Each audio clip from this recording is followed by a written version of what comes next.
Hi అండి, hello అందరికీ. మాకు ఇక్కడ నెట్ పనిచేయట్లేదు అనమాట, అందుకే డైలీ వీడియో పెట్టడానికి అయితే అవ్వట్లేదు.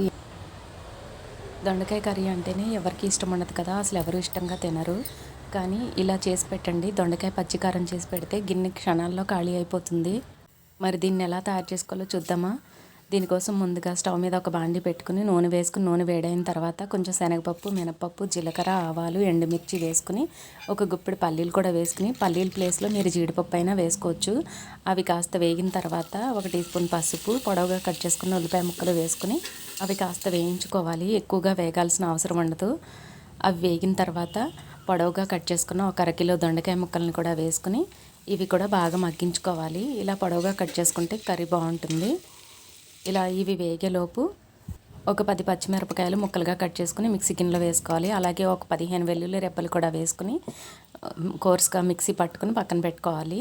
వేగుతున్న దొండకాయ ముక్కల్లో మనం మిక్సీ పట్టుకున్న పచ్చిమిరపకాయలు, వెల్లుల్లి పేస్ట్ని వేసుకొని కలుపుకోవాలి. మొత్తం అంతా ఒకసారి కలుపుకొని వేయించుకోవాలి. కొంచెం టైం పడుతుందండి ఇలా వేయించుకోవాలి. ఇలా వేగిన తర్వాత కరివేపాకు, రుచికి సరిపడా ఉప్పు వేసుకుని మళ్ళీ ఒకసారి దొండకాయ ముక్కలకి ఉప్పు అంతా పట్టేలాగా కలుపుకొని వేయించుకోవాలి. ఇలా వేగిన తర్వాత ఒక చిప్ప కొబ్బరికూరను వేసుకుని ఇది కూడా వేయించుకోవాలి. మీకు ఇష్టం లేకపోతే కొబ్బరికూర స్కిప్ చేసేయచ్చు. కొబ్బరికూర వేసుకున్నా బాగుంటుంది. కొబ్బరికూర వేయకపోయినా అలా కూడా సర్వ్ చేసుకోవచ్చు. ఇలా కొబ్బరికూర వేసుకుని 2 మినిట్స్ పాటు మగ్గించుకున్న తర్వాత లాస్ట్గా కొత్తిమీర కూడా వేసుకుని మరో 2 నిమిషాల పాటు మగ్గించుకోవాలి.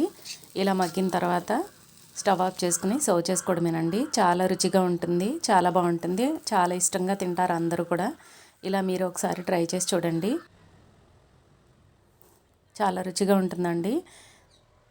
వీడియో నచ్చితే లైక్ చేయండి, అలాగే మన ఛానల్ని సబ్స్క్రైబ్ చేసుకోండి. Thank you for watching.